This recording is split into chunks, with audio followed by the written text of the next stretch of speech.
Hey guys, welcome back to this GD podcast. Rhapsody is over there waving at you. Orbital Potato is hiding behind the sign as always. Maybe one of these days he'll show his miserable face on the podcast. How you guys doing?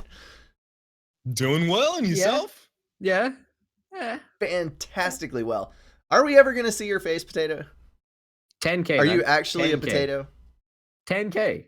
10K. 10K subs. I'm almost halfway there. So, when this podcast goes viral, only another viral, 58 episodes of the podcast before your face cam is on here. Wow. You know what? You're like the 50th person this week to make that joke. People on the 58th episode, there's going to be a slew of comments just saying, cover it back up.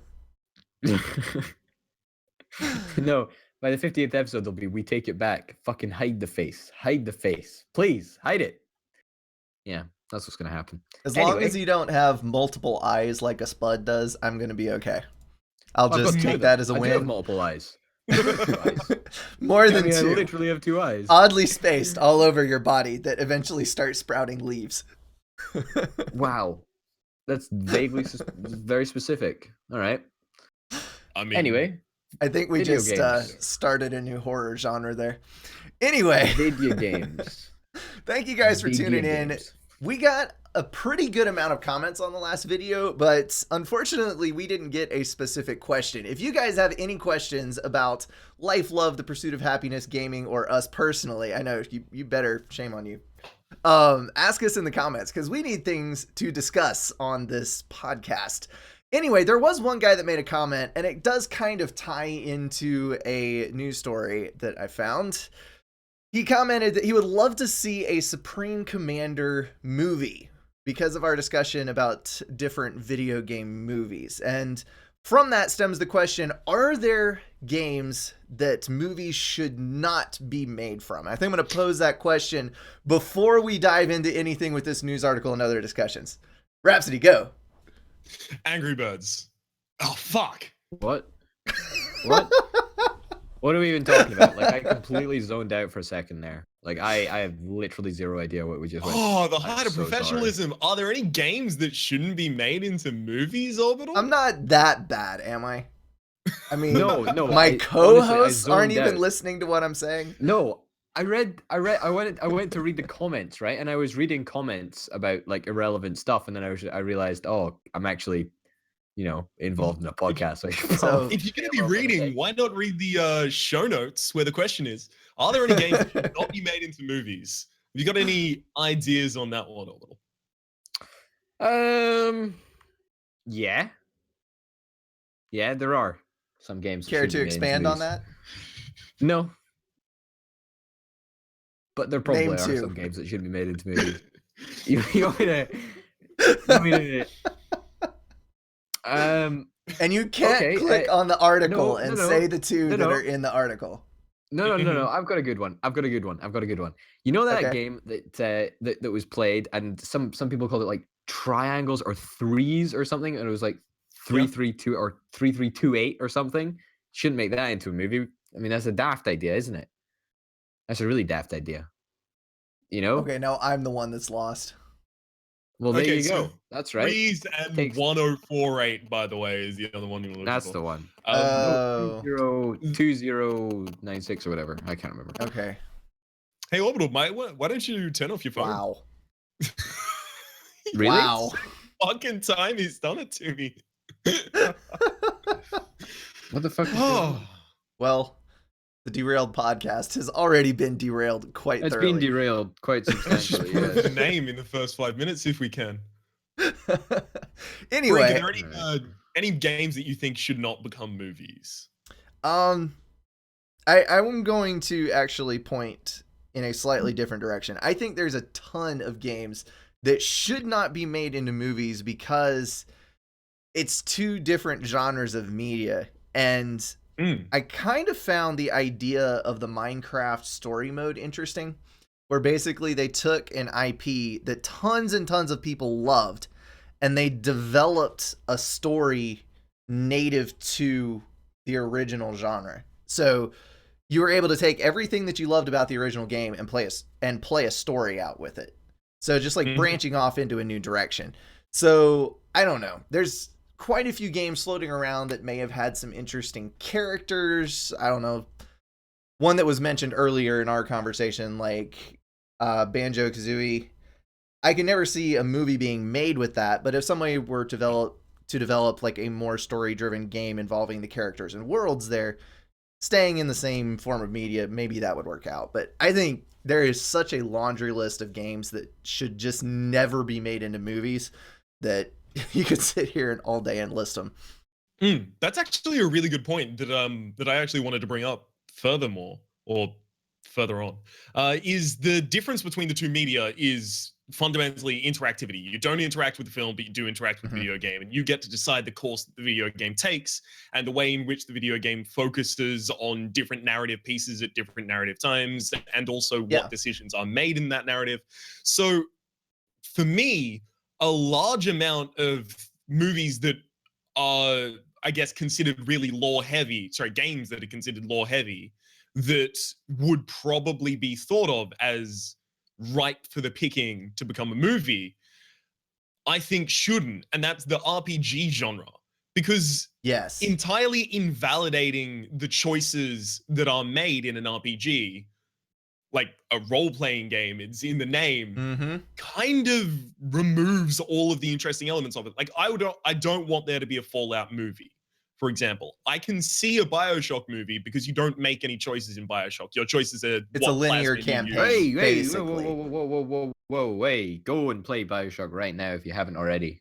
Great game, best game in the world. Don't fucking spoil it, lads. Come on, let's keep it. I'm not spoiling it. I'm saying that there's no significant choices. It's not an RPG. It's an FPS. You literally did. I said plasmids. If you encounter a fucking plasmid in the first 5 fucking minutes, don't ever talk. So games like that, I can see being made into movies. But Fallout, it's got a really interesting and well-textured world.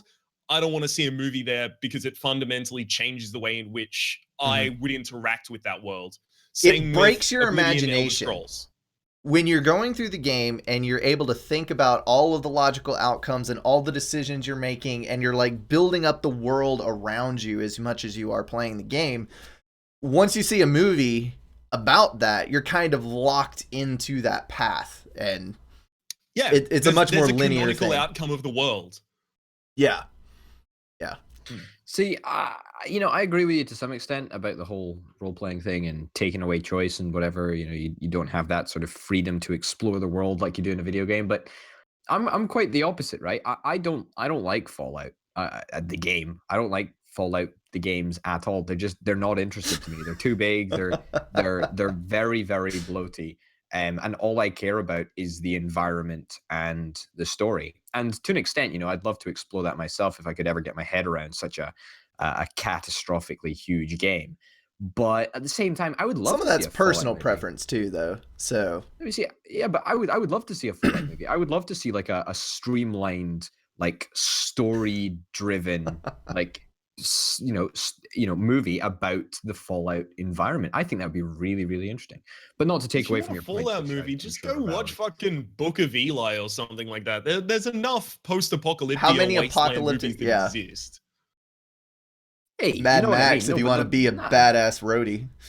No, yeah, I know you can say that there's loads of whatever Fallout movies, post-apocalyptic stuff, but the whole idea behind the vaults and how you've got different vaults and different things happened in different vaults, I think that is personally fascinating. I think that is great world design, but I'm just not interested in playing the games at all. Maybe because I'm a lazy bastard, or maybe just because I'm not interested in. To the people in the audience, if you're not interested in playing the games, then you can watch Let's Plays of Fallout 1 and 2 on... Never mind. Sell out. Shameless self-promotion. Sell out. I think you can actually go the other way too, because you have games like that Dragon Cancer, which is so linear and so short that it has no replay value. So once you play through it once, it's kind of like an interactive movie. And at that point, you've got to wonder, would the story have been better told in the form of a movie? It shouldn't have been a game in the first place. Like, yeah, it's a powerful story. Yeah. But that's the reason it didn't sell very well, because since there's no ability to replay it or to get anything out of it other than the one storyline, that the developers put in there, then nobody is incentivized to go play the game at all, because once you know what the story is, there's no point. Also, I mean, I hate to ascribe the poor sales of that Dragon Cancer just to that. There's a bunch of other reasons. Like, it does deal with really heavy topics. Sadness is cathartic, I guess, but also you kind of need to have had a relatively close experience with that Dragon Cancer. Specifically, most people don't play video games to be sad. Exactly. It's difficult realistically to make speaking, that makes you sad or feel negative in a way that is, you know, cathartic. As I was saying, not to labor the word, but it's difficult to get that to travel as far as something that is just simply happy, fluffy, and fun. But on that same subject, there's two other ones that I would mention in the same like stroke of a brush. The Vanishing of Ethan Carter and Dear Esther, I think both would have been amazing movies as well, like even short films. But to them, I look at them and go, okay, but the way in which you explore the world still has some value.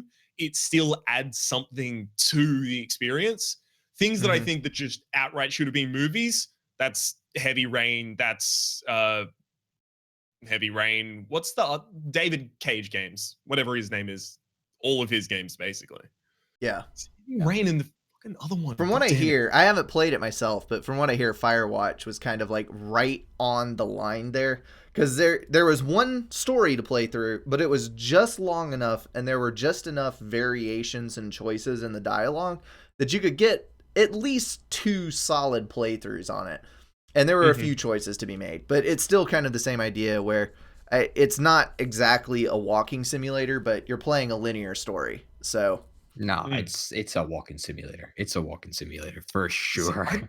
No, it is. It's a walking simulator, but it's a story-driven walking simulator, and very emotional. No, it's not emotional. I don't like the genre name walking simulator. It's super reductive. It doesn't help talk about the game at all. There are a lot of walking simulator games that I adored, and a lot that I was like, what, that I didn't need to be. If you get down to it, Fallout's a walking simulator. You spend all of your time walking across the wastelands. You get to drive a car in Fallout 2. Actually, it's just a retextured person or something. Oh no! You're thinking of the train. Oh yeah, that's the one. Yeah. they had an NPC wearing a train hat. That's how they actually put the train in the pocket. Yeah. That's crazy. Did you see the pictures floating around the internet the other day of someone editing Thomas the Tank Engine into Dark Souls as a boss? No, but it was amazing. Google it right now. The pictures are utterly terrifying. They put Thomas the Tank Engine in with all of the creepy lighting, and like if you want to have nightmare fuel, go look at that mod. It's great. Anyway, I mean, that was done with like Skyrim and whatnot, wasn't it? I think so. Someone edited in like Thomas the Tank Engine instead of dragons. Yeah. My favorite thing is that there's like the subtle music choir thing that happens in the background when dragons start to appear, and they replace it with dun dun dun dun dun dun dun dun dun dun dun. It's so good. And they also had the Macho Man Randy Savage mod. Oh yeah, love it. It's so good. If you can name it, it's been a mod on Skyrim. I mean, at this point, you could download multiple terabytes of mods and play something that doesn't even remotely resemble Skyrim anymore. Which is probably better than Skyrim. Let's face it, it's a modding platform. Anyway, before we got derailed way back 10 minutes ago, on the topic of games that should never be made into movies, apparently there are multiple Tetris movies in the works. A trilogy, if this is to be believed. I'll have links down in the description. And then there is a Fruit Ninja game, or a Fruit Ninja movie coming to theaters. I don't even understand at this point. Like, how do you make Tetris into a game? Potato, go. How would you make Tetris into a movie? Well, first of all, I would do. This is an actually serious answer. I would do what was? Oh, God, I follow him on Twitter. Let me check who the guy was. What's his name? The guy that made Thomas Was Alone. Mike Bithell. That's his name. I would do what Mike Bithell did, and I would give all of the different individual Tetris blocks a bit of personality, and then I would base the story off that. That's what I would do if I was directing Tetris, the movie. There you go. Rhapsody, you go. Capitalism needs to be stopped. This is what it brings us. Fruit Ninja movies and a Tetris trilogy. No, no. Give us your answer. What would you do? What would you do if what would I do to you make were in charge of Tetris making the Tetris movie? Yeah. And don't Okay. answer, oh, I would cancel production on here's- day one because I want capitalism to die. Come on, serious answer. Wow. Making it sound like I'm no, I just is an off-topic comment that I needed to make. It's subtly on topic though. No, okay. So what would I do with the Tetris movie? There is a video clip on the internet that's probably around 2006, 2007 that it was made. It was made before it was going to be hosted on YouTube, so it was made for like one of those early Funny or Die kind of sites. And it was based around the Russian revolutions told through the story of Tetris. And that was super interesting to me at the time, right? It was basically about the workers and the way in which they interact with Tetris as Tetris being the machine that they're building, right? And it was a really interesting way to present it, and it had Tetris as its theme, and it also had the Russian revolutions. So it was cool. That's what I would do. I would find a historical parallel to explore with Tetris as an element of it, rather than having to deal with Tetris directly. You know what I would do to make a Tetris movie?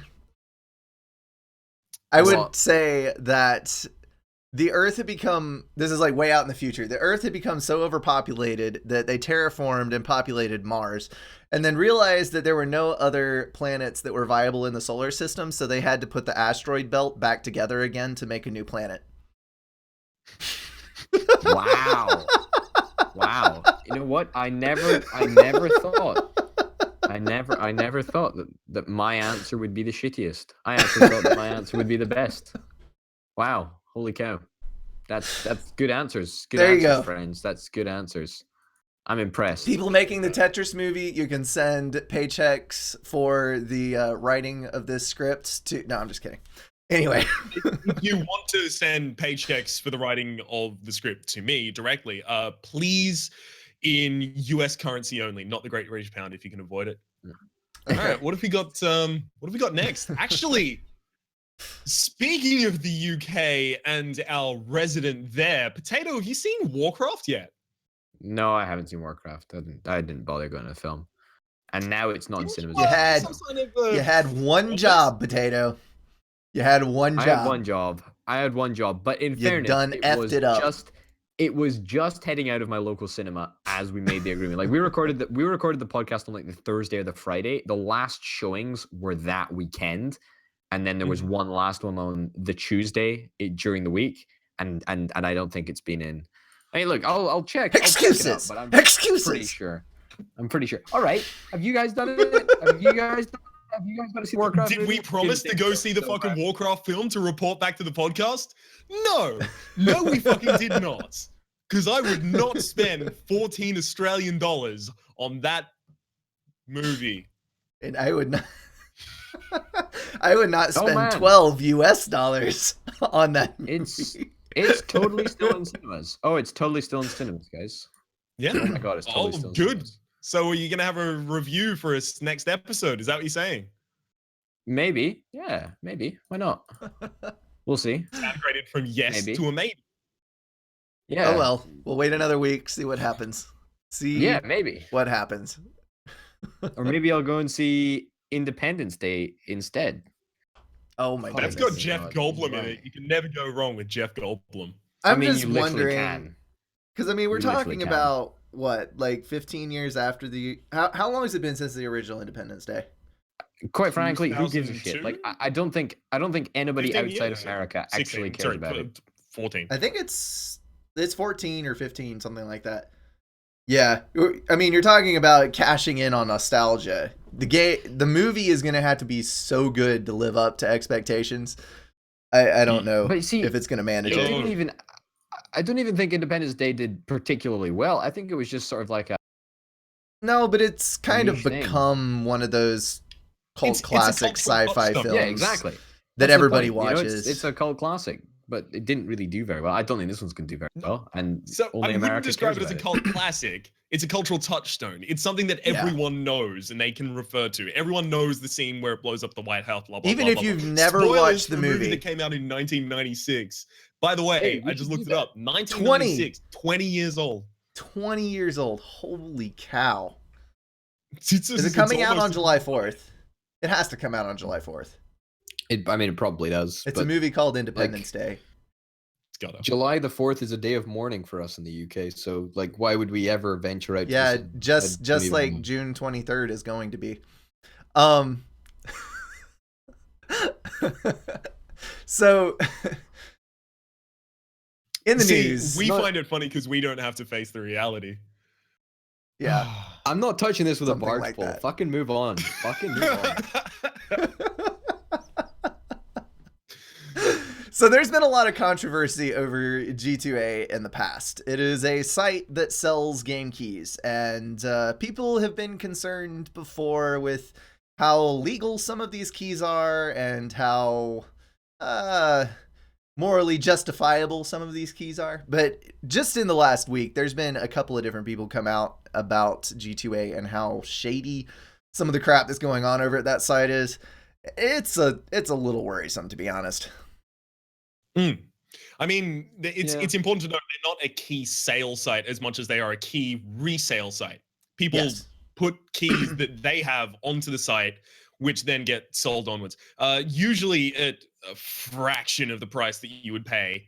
No, not an endorsement, because a very, very large amount of them turn out to be stolen or game keys that have been gotten through the Humble Bundle and then just held onto and mass laundered out into the market. Well, and this is diluting the price for the developers. This is the thing. They're not stolen keys per se, but they are usually bought with stolen credit cards, right? So what somebody does to point out, they go and get a big database of stolen credit cards. They buy game keys, and then they sell them down at a knockout price.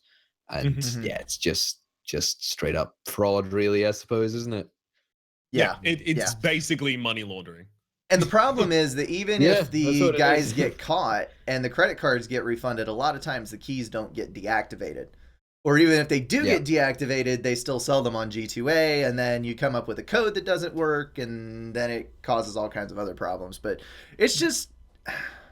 Sometimes you can have an idea. Like G2A, technically, you can go on G2A and sell your used games. If you don't plan on playing a game ever again, you can sell the key to it. You can sell games that you don't want from the Humble Bundle. I'm sure there's a portion of people who are doing this completely legally and with no ill intentions.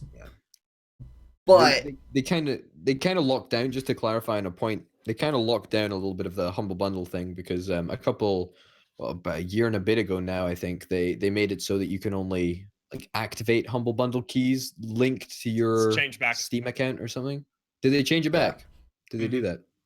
Yeah. Although it's still in the Humble Bundle terms of service that the key that you buy, the bundle that you buy, is entirely for yourself. Right, so you're not supposed to. Does anyone follow the terms of service on anything? Yeah, but nobody. Well, I mean, you're not supposed to give them to friends, but you're definitely not supposed to resell them. Yeah. Anywho, interesting thing to note is even when the keys do get deactivated, G2A just replaces the key for the consumer because they have a wealth of the original keys anyway. Yeah. Right? They understand what is happening in that the keys are being deactivated because they were bought with money from stolen credit cards and things like this. They understand what's happening, and they have an insurance policy to make sure that the end user doesn't get affected heavily by that. The fact that their policy is to make sure that the end user isn't screwed up by knowingly kind of covering an illegitimate practice on the behalf of the sellers is a problem rather than trying to prevent the sale of basically stolen keys. Not stolen keys, but basically stolen keys. Yeah, we know. To me, it just comes down to the fact that once you have a site, even if the site started out okay, once you have that high of a percentage of instances where it's either illegal or very, very unscrupulous, I just wouldn't use the site because there's so much potential for it to be damaging. I mean, it's just not worth it to pay a few bucks less for a game and just screw over whatever publishing company put it out. I mean, if you enjoy a game, then you should give money to the people who created the game, who actually created the game, to reward them for making a game that you like, so then they will go out and make more games and not go bankrupt because G2A put them out of business by lowering the prices of all their games. All right, here's a moral conundrum. we're coming at this from a very high horsey position. Okay, so say that I don't have much money, and say that I can't afford a game on Steam, but I can afford a game on G2A, or I could pirate it. What is the more morally acceptable thing to do? Pirate it or G2A it? Interestingly, there's actually a really salient talking point there, which is the Action Hank developers specifically said they would prefer people to pirate their game than to encourage buy it on G2A. Yeah. I would say the moral choice would be to wait and save up your money or for a Steam sale and get the game at the reduced price then and just exercise a little bit of self-control. And, you know, it's not really a moral conundrum. You just wait. Or if you're Orbital, start a channel, and then maybe a year and a half later, you'll be able to message the developers and get a key. Yeah, I don't know. Maybe. A lot of the problems that we encounter nowadays is just because people are so completely impatient or incapable of waiting. It's like you got to have it right now, regardless of the consequences. So instead of looking at the right and the wrong thing, you look at which is the lesser of these two evils because I have to have this right now. So sure, that kind of messes with my head a little bit. Like G2A isn't printed on its cover, hey, this is probably not the moral option for purchasing this game. Right? That doesn't come on the sign, right? And it's also being spruiked by an incredibly large amount of gaming personalities through Twitch. Right, there's all of the people with G2A on the little bottom. Yeah, apparently there's YouTube people doing it as well. I don't watch people on YouTube that do it, but I do watch Twitch streamers who have G2A affiliate links and just overlays on their stream. And it's like, by the way, you want to see a pyramid scheme? G2A, go look at their site. They have a built-in pyramid scheme. Like the whole network of sales consultants where you earn from everyone under you and you build up this sales empire type deal. Yeah. G2A has that. And it is disturbing. Like a weird, like it's got a triangular prism structure. Illuminati. I wasn't going with that. I was just rephrasing pyramid. Yeah. But anyway, I looked at it, I don't know, 3 months ago, because I was like, you know, an affiliate code would be nice. And I got about 30 minutes into reading about the site and reading their terms of service and how they did things. I'm like, no, this is obviously messed up. I mean, really messed up. So don't touch that. Yeah, it's pretty dodge. You know, like there's two different sites that I'd look at and go, if they had an affiliate code or if I could get an affiliate code with that site, I would be interested.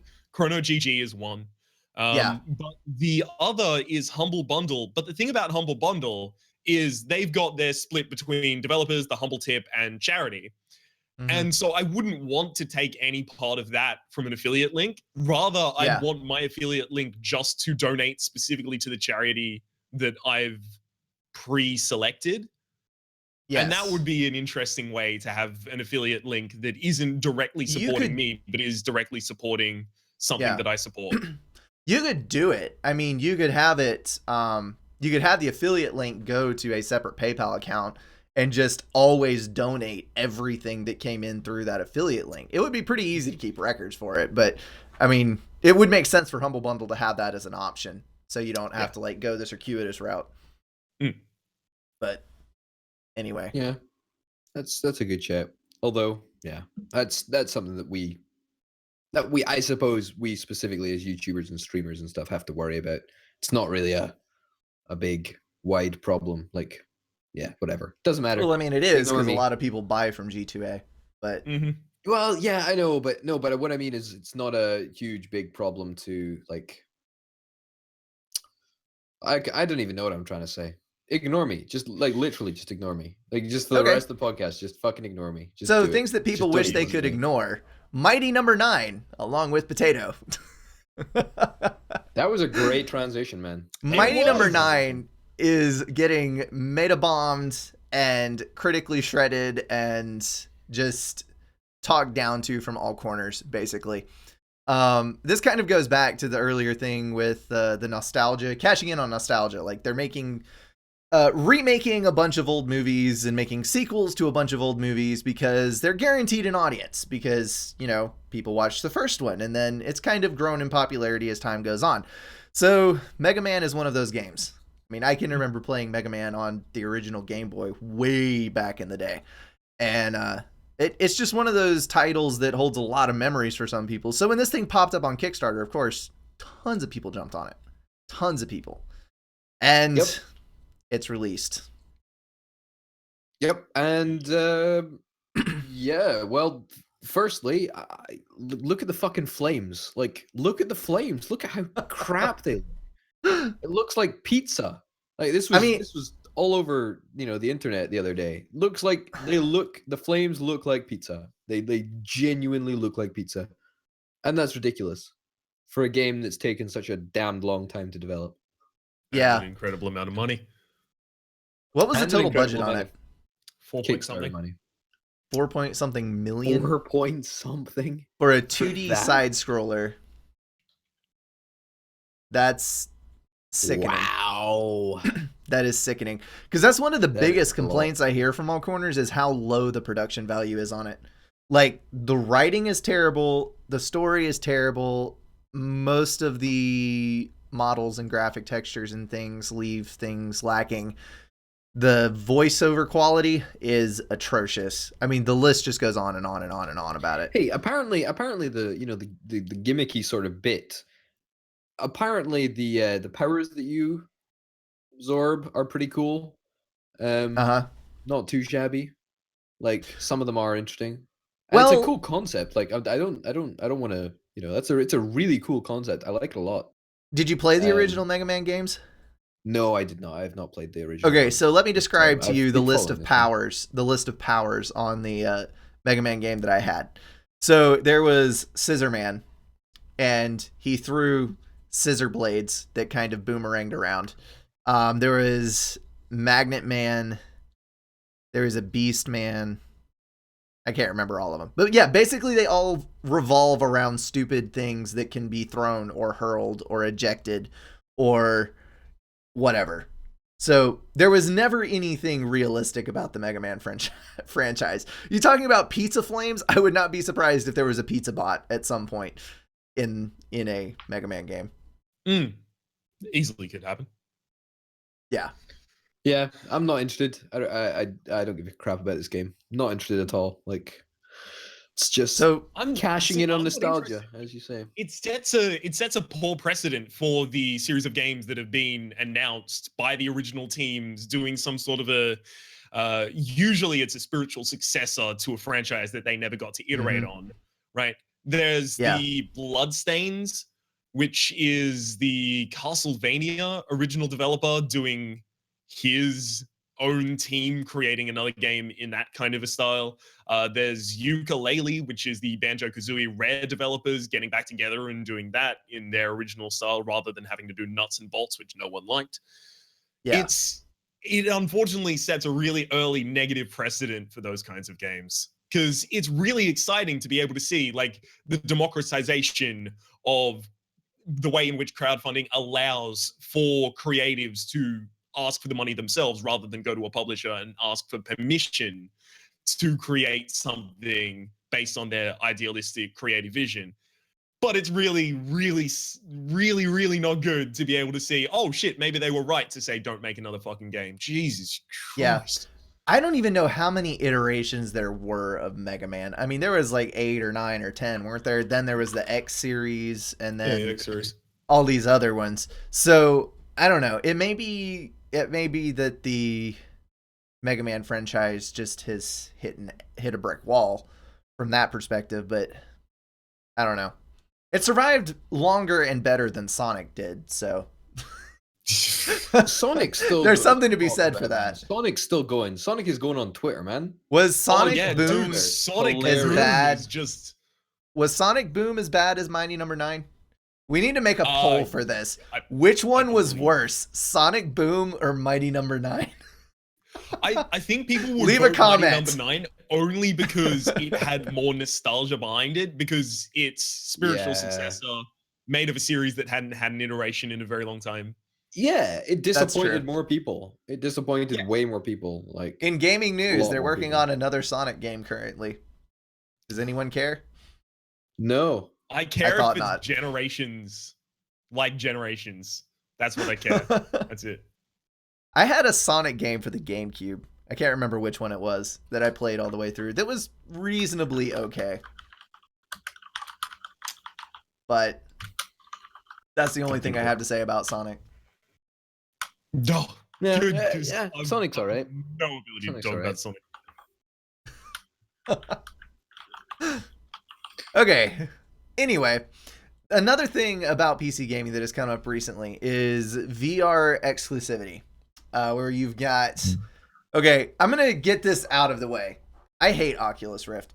I hate Oculus with a passion ever since Facebook picked it up, because Facebook is a sleazy, slimy company that does a whole lot of things in a messed up way, and as soon as they got their teeth into the Oculus, I was like, well, screw this, that one's gone. And, of course, once Oculus started shipping, people started finding out that it's data mining your PC and all of this other stuff. So, yeah, I am greatly opposed to Oculus just as an idea. But then this whole thing that's come out in the last week, where Oculus has apparently been plying companies with money, asking for exclusive titles or timed exclusivity for the Oculus. So that's a thing. I think it's bullshit. Make sense. It doesn't make sense for one huge reason.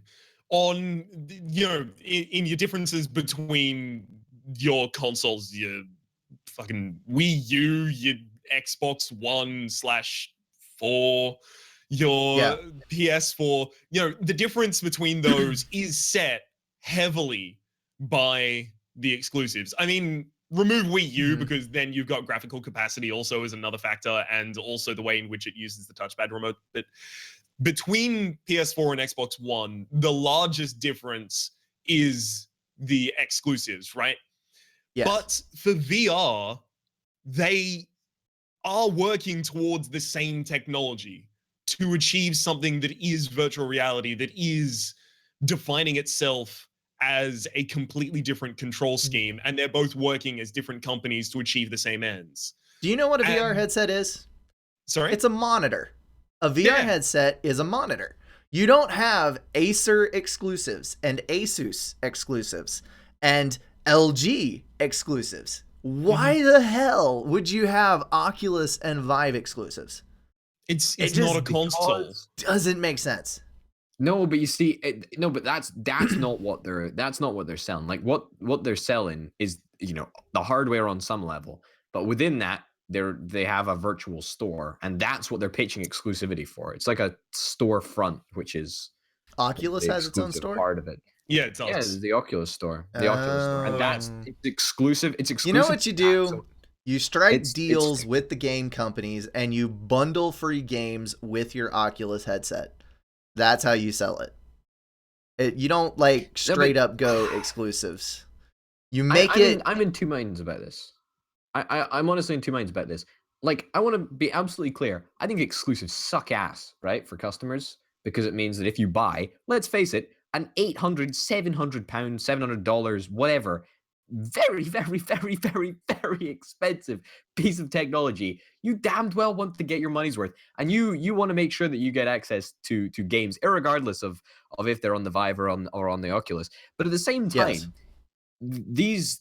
these are projects that, if this was just an old technology, some of these new and innovative projects wouldn't be going ahead without the help of Oculus. But I think, it's very, very easy for the Vive to say, oh, we don't want it to be exclusive, when it's Valve that's in charge of the whole Vive, and they can say, oh, okay, we'll give you an advance on your Steam sales, right? Let's assume you get 10,000 Steam sales. We'll give you a 2% advance or a 50% advance, whatever. I don't know. But it's a very, very different situation for Oculus, which, let's face it, has never, ever, ever, ever, ever been into games market before. Whereas, Valve is that miles the ahead. Facebook company doesn't have the money to prop up the Oculus in lieu of game sales? No, I do. Oh, they totally do. I do. I You know, would I say think they do. Facebook has at least as much or more disposable cash than Valve does. They don't need that. I mean, Do you think Facebook wants to spend money on the Oculus to the extent Yes. that they would potentially lose I money? think I that do it is not. worth it for them for the information mining that they do everywhere. Yeah. Facebook makes its living from information. That is all it exists for. And so Facebook leeches information from everywhere it can grab it. And the Oculus is a way to get its teeth into your gaming habits, your PC habits, and everything else. They're going to use the Oculus to sell advertising. It'd be interesting if they started to pivot towards using it as a loss leader and just trying to get as large amount of market as possible with no regard to price. But something that Orbital was saying, specifically with the fact that Valve is giving advances to developers of the proposed possible Steam sales that they might get so that they can develop their game. They're not giving that with exclusivity. They're just doing that and saying, hey, make the fucking game. Yeah. Here, this is an innovative new thing that we want you to make. Sure, if you'd like to sell it on our platform, good. But they're not doing it with contracts of exclusivity, which is super fucking important. Exclusives are at heart an anti-consumer practice. There's nothing pro-consumer about having anything exclusive to any platform at all. The whole exclusivity thing started before there were operating systems. You had different consoles. You had your Atari, you had the Genesis, you had the 64, whatever the competitors were. And they each had proprietary hardware with no real operating system. The games had to operate on the base code for the system. There was no universal interface. If you were developing, you had to develop for the specific console. And so exclusives made sense because you could get funding from the game company, you could get support, you had a built-in base of players who would buy your game, and it all worked out well. But I think exclusives, as far as modern gaming goes, are going to be on their way out. Because now there's no real hardware difference between the PS4 and the Xbox One. They're built on the same architecture, with the same amount of cores, with basically the same graphics. It's all very, very, very similar. And I mean, there's a lot less exclusives now than there were even 5 years ago. And even Microsoft is starting to do, they just started putting this into effect, where if you buy a Microsoft game, the digital copy is good for both the Xbox and the PC. They're not making Xbox exclusives anymore. It's Xbox and PC. So, and there's also talks about putting Xbox and PS4 players together. If you have a game that's on both platforms with a multiplayer, they'll be able to interact with each other across the platforms. So to me, it seems like things are starting to get so muddled together that there's probably going to be some exclusives. Halo, I'm sure, is not going to be on PlayStation anytime soon. But yeah, but I mean, here's the reason that I can't believe that to be entirely true, if there is so little differentiation, and there is so little differentiation, at least between those two consoles, Nintendo does its own thing. It's just off in the corner. Even they're using We'll an ignore it AMD for the moment. chipset in the NX. So I mean, interesting. I hadn't heard anything about the. They're going to be moving to standard architecture themselves. Yeah. Interesting. But very specifically talking about the ones that I at least know something about, there's very little differentiation between them currently. So the only thing that strongly differentiates them and says, hey, you should buy a PS4 or hey, you should buy an Xbox is the exclusives. That's the only thing you can really sell the console based on. Like, I would only ever buy a PS4 because it has Bloodborne, right? And there's a bunch of people that would only ever buy an Xbox One because it had the Master Chief Collection. Ha ha ha. You got screwed. Actually, it's the Master Chef Collection. I'll have you know. Just sorry, call back. Yes. Yeah. Come on. Get us back. Come on. Gotta keep these podcast specific memes going. Like, don't let the dream die. Don't let your memes be memes. Exactly. That's exactly. Oh man. I said exactly what I was thinking. So nice. Oh my goodness. But yes, Tato, I don't think, always generating the jokes and never voicing them. Don't let your memes be memes. Just let your dreams free. Memes free. Hands off. Memes. Are you done? Yeah, no, I'm not actually. Memes, dreams. We need to go another whole minute of this. Dream, meme. I think some of the audience is still retaining, so can we just meme teams make the dream teams. Dream memes. Maybe we need to get that Korean girl gamer to come teams. kick Potato's ass. Meme teams make apparently real good at it. Good enough to make people think that she was hacking and then get proved fucking wrong. Meme teams. Meme teams. Dream memes. Okay, so let me point this out. The standard comeback for anyone beating you in an online game is hacksaws. I mean, let's face it, that's one of the oldest ones in the book, but it's frustrating that guys still get so upset about being beaten at a video game by a girl. Why can't we just move on? I mean, yeah, we could. I love at the very least that two pros were like, "Oh no, we'll quit if you're not cheating." Blizzard steps in, proves she wasn't cheating. They quit. They did? I respect that. You know, I actually respect that. I think that those people, you know, as much as they're jerks, you know, that's going to take some balls to admit, by the way, I'm just going to casually quit because, you know. There's two less assholes in the gaming world, so, you know, no one's going to miss them. Yeah.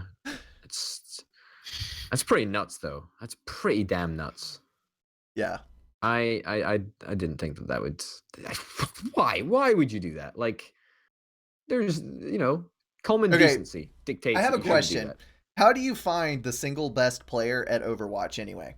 Because they're talking about being the best at Overwatch, which is a team game. So how does that work exactly? So it's interesting because there are a lot of characters in Overwatch that are relatively self-sufficient. Like Zarya is the example used here that was piloted here. Because Zarya has the large amount of armor that just regenerates. 200 of her health as armor and 200 of her health as health. Right? And then you've also got Roadhog, who has the 280-something self-heal. You've got Soldier 69... Sorry, Commando 69. You can just like stand out in the middle of the arena and just soak fire continually. You don't even care. Just keep knocking them back. Yeah, no, there's a bunch of heroes that you can play relatively self-sufficiently. That said, if you aren't playing with a team and you aren't team playing it, then you're the problem. If you're fucking Hanzo asking me as the only tank on the team to switch to a healer, you're the problem. Also, yeah, I got into Overwatch eventually. Whatever. Okay, so the most fun you get into Overwatch? You into Overwatch? You fuck. We need to play. We need to play. We need to get everyone together and play. I'm not playing with 250 fucking ping. I'm not doing it. Oh, come on. Oh well. We need to start a fundraiser. We need to start a fundraiser to lay better internet to Australia.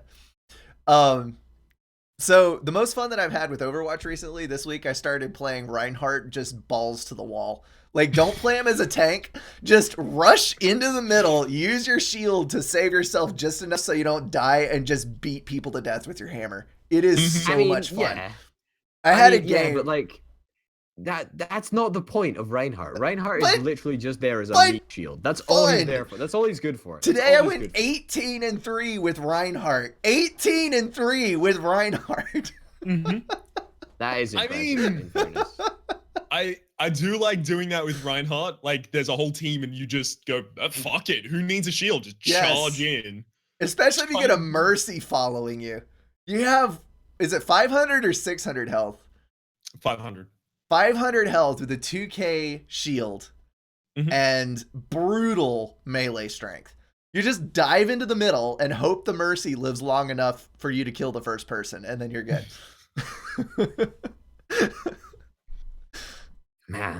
Man, oh man. What My a So- hours what in a day. Overwatch are kind of relatively telling that I think I have 20 hours in Roadhog, and then my next most played is 5 hours of Mercy. I just Roadhog really is like Roadhog. amazing.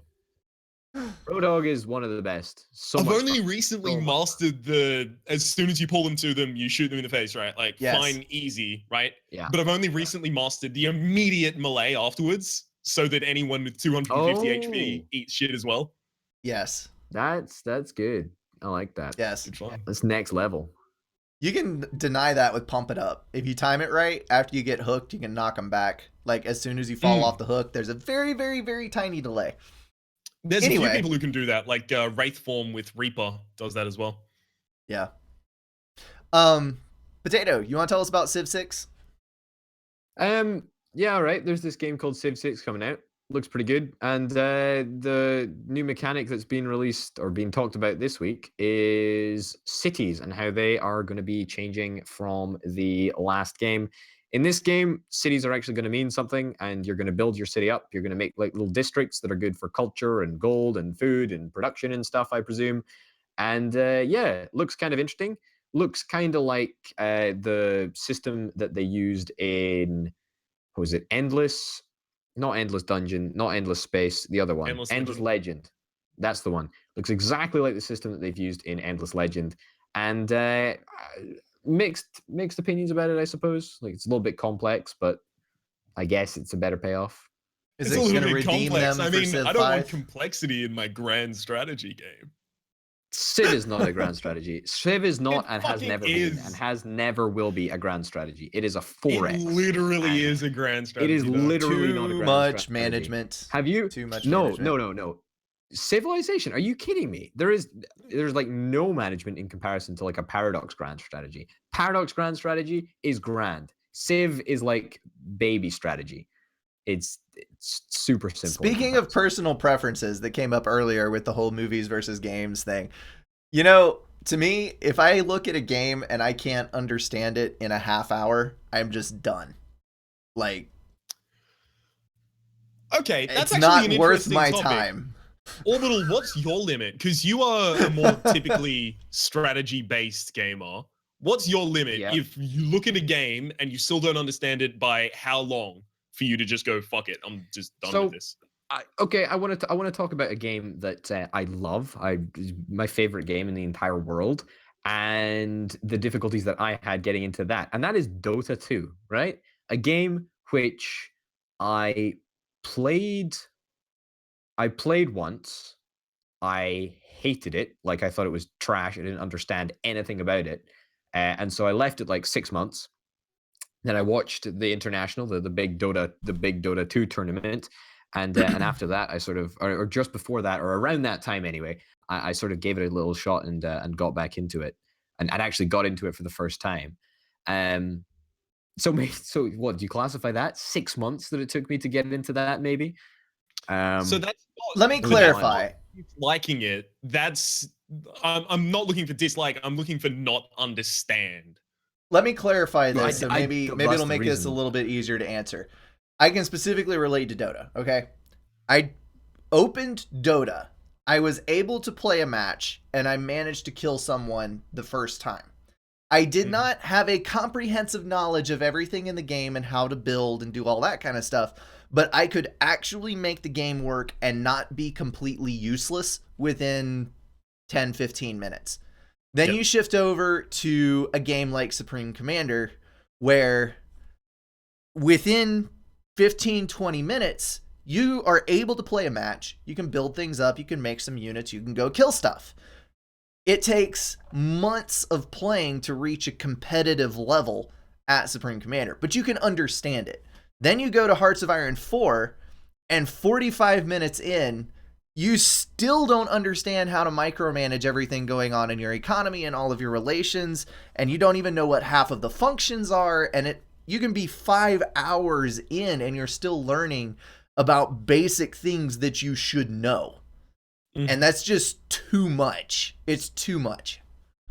No, I dispute that. I mean, Hearts of Iron has been like the sort of big discussion point, and where I think that the focus of this discussion really lies.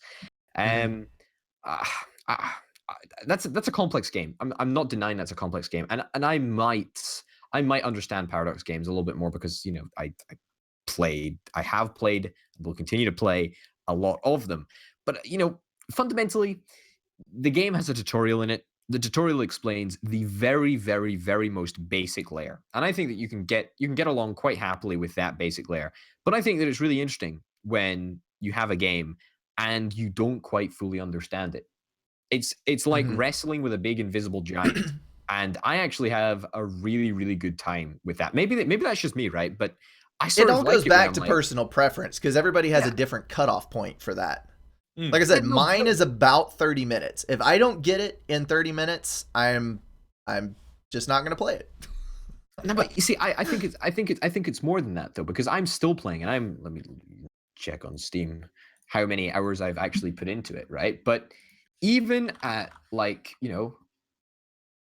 20 something hours into it, I'm still finding like super simple stuff that I'm like, hey, wow, I didn't know that, and that's a revelation to me, and I really like how I can apply that and just get better progressively. But for sure, I understood it on a very, very, very simplistic level within within an hour after I completed the tutorial, which was a little bit complex, but I managed to get my big head around it. So you're an hour and a half in, including the tutorial, to get a basic understanding of how to play. How long did I say the tutorial took me? Like an hour, maybe? Hour and a bit. So 2 hours? Hour and a bit. I honestly can't remember how long it took me to do the tutorial. Let's tie this in, because we were going to talk about Europa Universalis selling 1 million copies. One of you guys had a point on that. I forget what it was. I can't remember. Or did I mishear? What was my point, Rhapsody? What was my point, Rhapsody? You know what? Orville, do you think it was me having a point about Europa Universalis? Everyone want to talk about fucking grand strategy with Rhapsody, the one who fucking didn't like any ever? Well, it passed. It sold 1 million copies, which is kind of cool, I guess. Yay! I guess this sort of leads into the discussion about how long can you actually sustain a game, because Europa came out. That when was did this it. come out? That was it. When did this come out? When did this come out? Because Paradox are renowned for releasing like shit tons of DLC for their games, and controversial opinion, I fucking love them for it. I think it is the best thing in the entire world, the way that they do. That's DLC exactly stuff. what I was going to lead into. Because almost 3 years old, by the way. It came out in 13th of August 2013. So it's now 2 and a bit years old. Here's something I'm wondering about gaming, because the gaming community is getting older still. Like, there's a lot of people in their 30s and 40s that are gaming where there really didn't used to be that many. I mean, even just a few years ago. And it's even getting higher than that now. And there comes the point where people are wanting to game and they don't have a lot of free time to learn new games. I'm not quite there yet, but that is starting to affect things. So if I have a game that I really, truly enjoy and I know how to play, and I can pay the same amount of money for a new game that I have to learn and dump a bunch of time into, or I can pay that money and gain that many hours of content in a proven game that I know I like. I would actually take the latter option. And I think that kind of ties into like MOBAs with, or not MOBAs, massively multiplayer online games, whatever, MMORPG, where they have rolling expansions and they just maintain what is essentially the same game experience for a decade. And you're keeping your same player base in, and, you know, games that are hugely time consuming, you don't really have time for multiple games. You're going to want more content in the same game. Yeah. I mean, I that just, I also love the doesn't way even it go so panned out far to this as to mention there are a bunch of developers who, if they put out DLC for one of the games, I'm just gonna buy it just because I want to give that developer more money, and I have nothing to do with an extra copy of the same game. So any DLC they release, I fucking want that because I enjoyed enough out of the $20 indie experience that I've spent 45 plus hours on. Good. Yeah. Good enough. Yeah. This is how you get good content, people. You support the people who create good content. And if people are making crappy things, don't pre-order, don't buy their stuff. And literally just hopefully don't it will pre-order teach at them a all. layer. Literally never pre-order. Yeah. Period. Don't pre-order. But anyway, it will help us all as consumers. I think you're right. I think you're right about that. That's true. It's not good to pre-order. I did pre-order Overwatch though, and I have no regrets. I'll be honest, no regrets. No regrets. I bought you it. got the swagtastic Captain Morrison skin. I don't think I got anything swagtastic, quite frankly. I might have. No. I don't think so. I bought I don't the pay attention. base copy the day before it released, so I could go ahead and download it and play on release. Like, but that is the only game I've pre-ordered in like 4 years. And it's because I'd already seen so much footage and seen so much of the beta and everything else that I knew what I was getting. And I was okay paying for it. Exactly. Their beta was basically like a demo.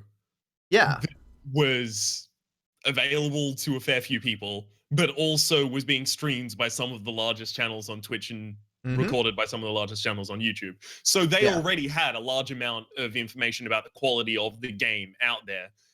Going sight unseen for a pre-order is the thing that I'm talking about. Like, if you play the demo never or say seen never. the demo, go for it. Never say never. So don't say never pre-order, but don't pre-order something that you haven't actually seen. As a rule, don't pre-order. How's that? Yes. I think that's a good rule. Yeah. Not too shabby. Yeah, I could get down to climb with that. Oh well.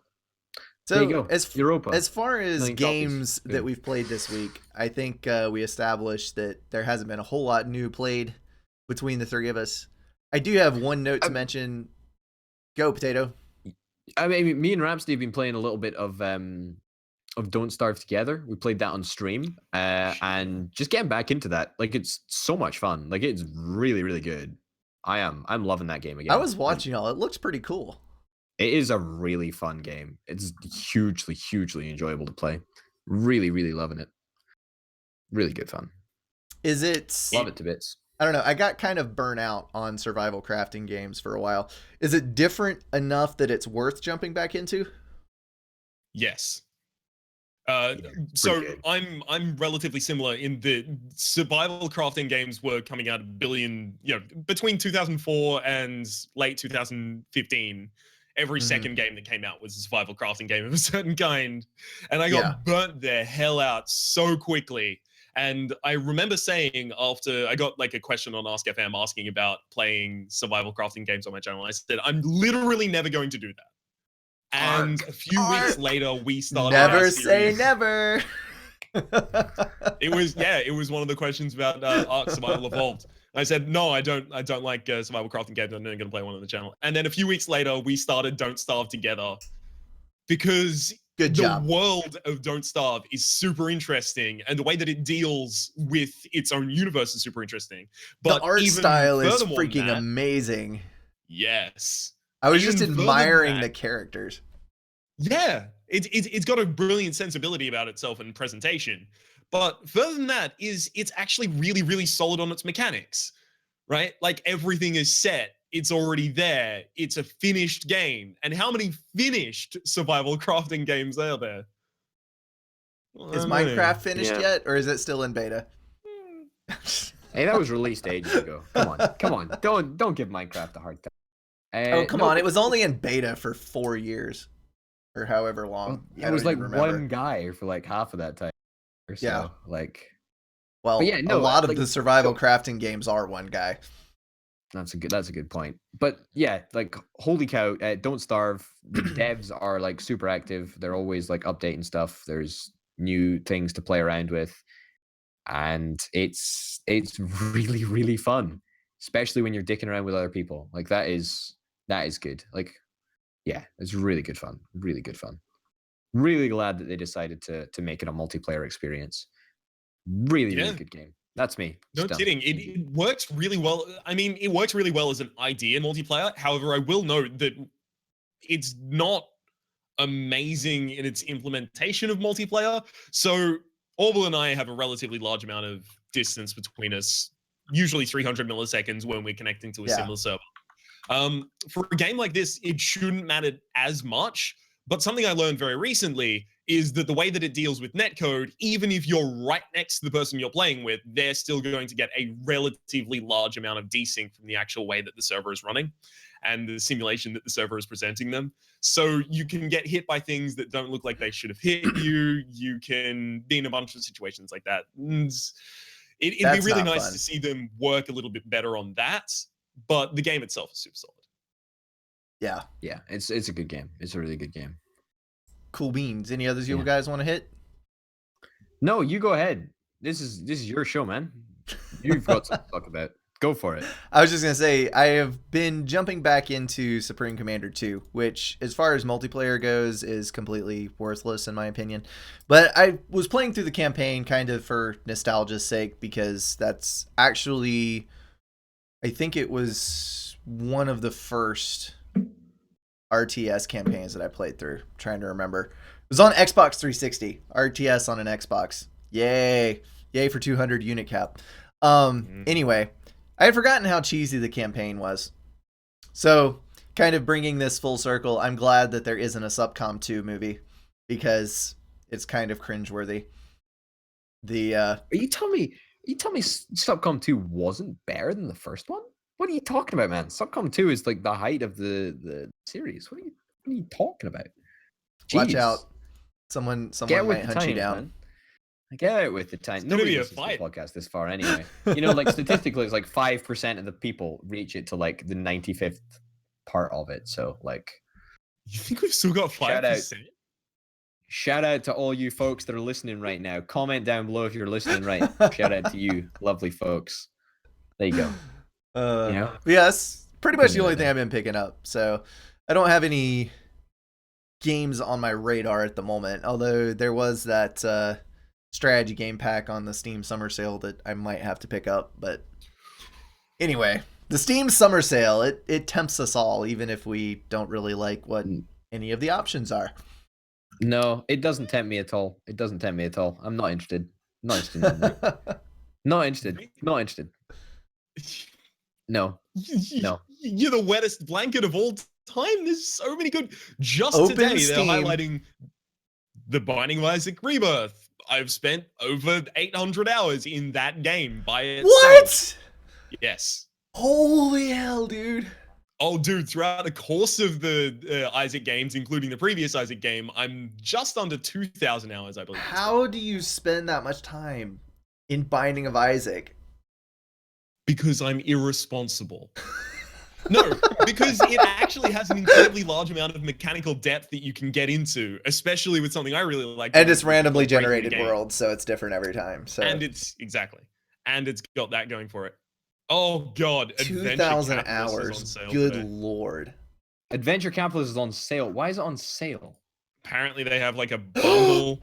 You tempted Potato. He now cares about the Steam sale. I'm pissed off. I hate Adventure Capitalist. I did a video a long time ago about how it was a broken, terrible game.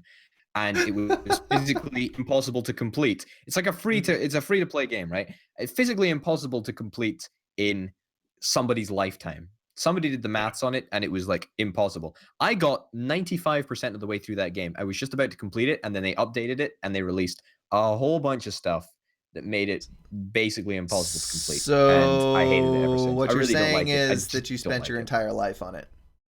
No, I didn't. I spent like, a month. It was, a clicky game. I'm not really a big fan of those, but this game was really interesting. I liked the visual style, and then they changed it, they updated it, and then they basically made it so complex and uninteresting that I have never wanted to ever go back to it. I'm curious, how do you make a game that is completely impossible to finish in a human lifetime? Like, what is it that makes it that way? You basically it make it take exponentially larger amounts of progress to get to the next stage.